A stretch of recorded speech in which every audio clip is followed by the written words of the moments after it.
La strage di Udine sarà una delle tante stragi italiane insolute. È l'amarezza di Giancarlo Zanier, fratello di Giuseppe Guido, uno dei poliziotti di Udine morti nello scoppio della bomba del 1998, espressa all'indomani della sentenza d'appello bis che ha assolto gli imputati dal reato di strage e fatto cadere l'associazione mafiosa. Spero di sbagliarmi, dice appunto Giuseppe Guido Zanier, ma credo che per mio fratello e gli altri due ragazzi non ci sarà mai una giustizia giusta. Le indagini sono state sbagliate sin dall'inizio, a questo punto siamo a zero, continua Giancarlo, da quasi 30 anni nell'Arma che spera in una riapertura dell'inchiesta per vagliare altri filoni e spunti investigativi che sono stati accantonati.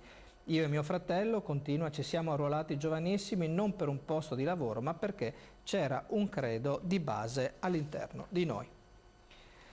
Sono stati ammazzati 2 volte, a pagare è solo la polizia. Lo afferma il segretario regionale dell'UGL Polizia Raffaele Padrone commentando la sentenza dell'appello bis per la strage di Udine del 23 dicembre del 1998. Ed è studio proprio con noi Raffaele Padrone. Insomma, purtroppo sono passati tantissimi anni e si rincomincia da zero. Una delle stragi italiane che al momento resta appunto senza persone che vengono colpite per quello che hanno compiuto. Sì, direi che sono passati 15 anni e oggi noi dell'UGL ci ristringiamo doverosamente con i familiari dei 3 colleghi, tra cui ricordiamo Cragnolino che era stato anche qui a Pordenone e che è di Roveredo.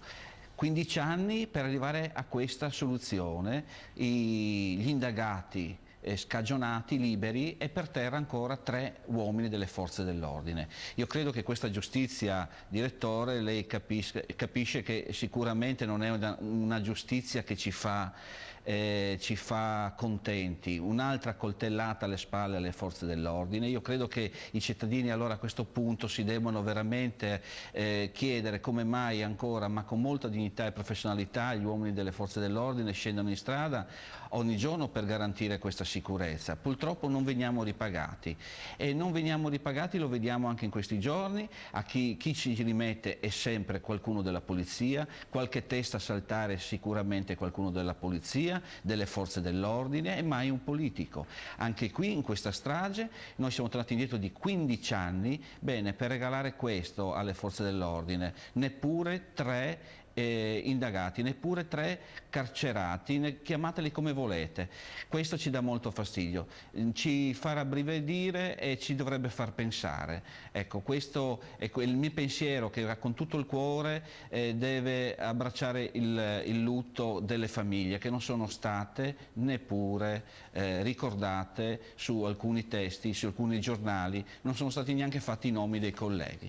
E io voglio questa sera chiedere vegna di questo per qualcuno, ma unirmi, ripeto, al dolore di questi, perché andate a chiederlo, qua parla un carabiniere, il fratello, andate a dire ai